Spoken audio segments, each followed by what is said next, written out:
time to face death. Let's get their blood pumping.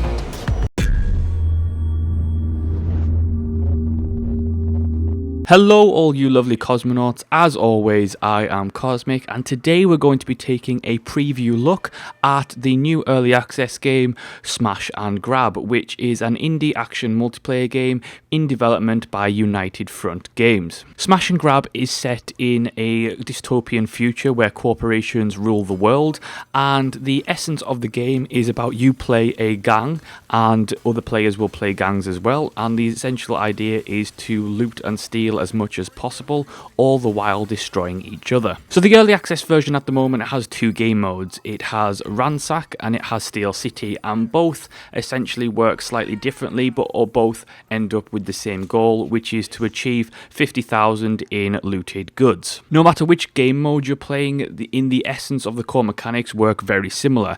Each game mode has 3 rounds, and essentially each round new stores unlock, as well as new weapon stores that you can go and loot and then upgrade your weaponry. The game has some clear MOBA influence and inspiration into it, so the maps are very designed like something like Dota 2 but in a third person mode, and on top of that, what I really like about the game modes and the overall mechanics of the game modes is that there's a sense of progression throughout a single match. So not only do you go into the game with your selected character, your selected lieutenant and 3 soldiers that you're able to select, but on top of that you have your own leader's progression, such as your chosen perks, and then on top of that you actually get in-game, in-match progression, which is essentially your weapon progression. So you can attain new weapons each round, and then on top of that you can craft new mods onto those weapons so that it will add a certain stat. So let's talk a little bit about the leaders and the gangs themselves. Currently there's 3 to choose from in terms of gangs, and each gang has 3 leaders. Now the leaders are the ones you play as, and they can be customized and upgraded as you see fit. As you gain levels, you'll unlock new perks. Now there are 3, each leader has 3 perk trees, so to speak. However, you can only ever choose 6 perks to go into battle with, so you can't just max out all 3 trees, you can only ever select 6 perks. Now on top of that you have cosmetic customization, and as you play the game you'll unlock new cosmetic items to make your leader look unique. And then furthermore you have to select a lieutenant, and lieutenants work very similar to leaders except they're controlled by AI and they follow you around.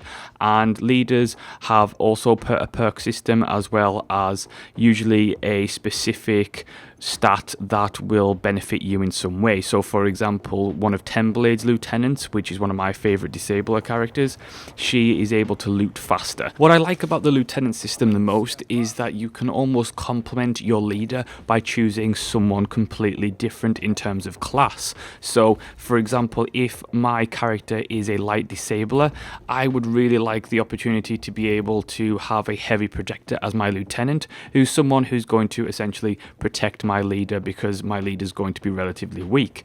And vice versa, if I choose a heavy protector, which is essentially a tank class, as my leader, then I want something that's going to be slightly different to complement that on the lieutenant side. Once you've chosen your leader and your lieutenant, then you can select your soldiers. Now selection of soldiers is essentially a group selection, so you can choose attackers, you can choose protectors, and each will do something a little bit different. So for example, normal soldiers will essentially have an attack damage buff, or you can choose heavy protectors and they will essentially group around your leader at all times to try and protect your leader from incoming damage, and it essentially works a little bit like that. So it's about selecting the right loadout for you, your playstyle, as well as something that's going to complement your leader playstyle. So let's get into the combat and the rounds itself. Now I have to say I was very impressed by this game. This game is incredibly fun. The fun factor in this game is through the roof. Even with its limited selection of modes currently,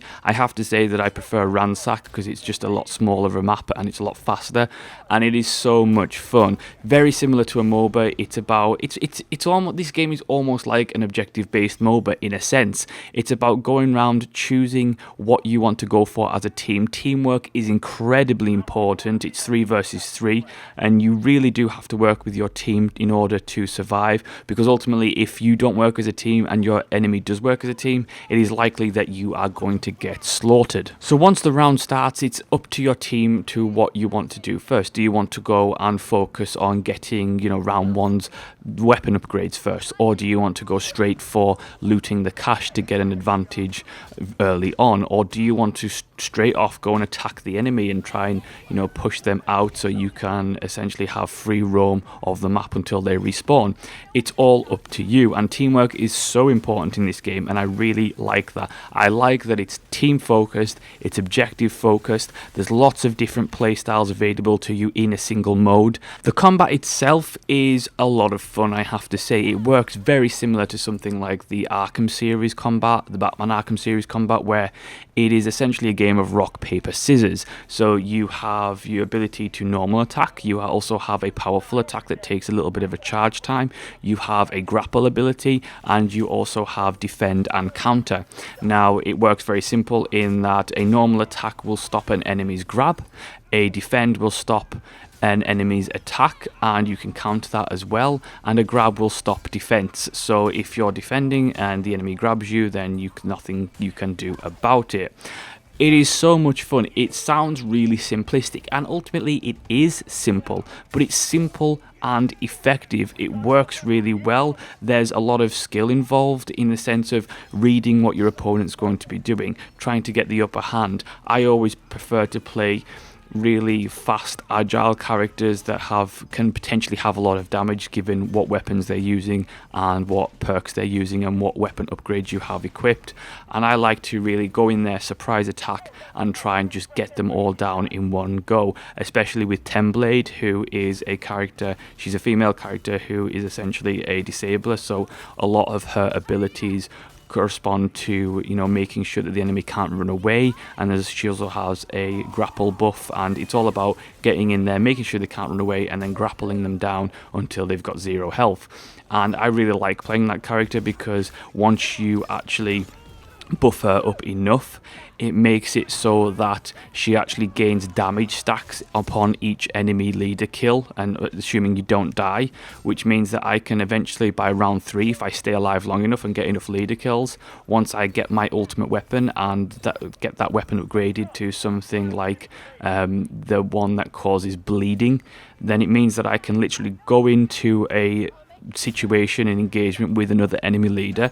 I can essentially make sure that they can't run away by using crippling blades so that they hobble and they're crippled, and then I can go in and use my other abilities and essentially nearly get them down to 0 health in 2 or 3 moves, and that is so much fun. Now, of course, you have to take into account the other leaders, so Temblade isn't like the all-powerful be-all. She's a very good character at what she does, but ultimately can be countered with something like a heavy tank, and it's ultimately how skillful the other player is and how well they use their abilities to stop you. So, for example, one of my other favourite characters is Upscribe, who has an ability to essentially do AoE flame damage that will just stun an opponent for a second. So if I try and charge in with Temblade and the other character is playing Upscribe and they use that ability, I am going to be stopped and they're able to completely counter me.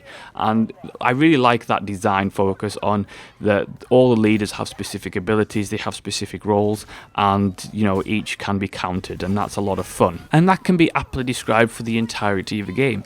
It is a lot of fun. It is refreshingly fun, in fact, to find a multiplayer game that, while it does have ranged combat, melee is more of a focus, and it is executed really well. Now, I have saw a couple of things in this early access version, and there's a lot more content to come. So the developers are talking about new leaders, new lieutenants, new perks, new game modes, new maps. But I have to say, the polish on this game thus far, I would have no problem, 0 problem whatsoever, having this game launch right now, because I think it is so addictive, it is so fun, it keeps you coming back for more, even with the 2 game modes in play at the moment, that I think you could launch now and easily just update the game a month later with a big content update, and players would still be happy. I have to say, the amount of polish on the graphical fidelity of the game is fantastic. I ran it into very, very few bugs, and the only bugs that I did run into was maybe a little bit of camera shake or a little bit of asset shake due to the nature of a multiplayer game when everyone grouped up. But other than that, it was seamless. It ran so well. It ran at a simple 60 frames per second without issue, without dropping whatsoever. And I thought that the game looked great. The overall aesthetic of the game, the voice acting, the sound, everything was top notch, and I cannot tell you how impressed I was at the quality of Smash and Grab. This leads me to saying something that I have said probably only once ever about an early access game, which was Darkest Dungeon, and that is go and buy this game in early access, because there's enough here to have a great time with, flat down. You will have so much fun. There's plenty of progression to do, and by the time that you've really started to level up most of your leaders, more content will be out, more leaders will be out, and the game modes are so much fun. They're so addicting. They always keep you coming back for more, that ultimately you will easily get your money's worth right now. So that is my preview for Smash and Grab. Thank you so much for watching and listening. As always, let me know what your thoughts are in the comment section below. If you liked the video, hit that like button, hit the share button. Please consider subscribing. And as always, I will see you guys next time.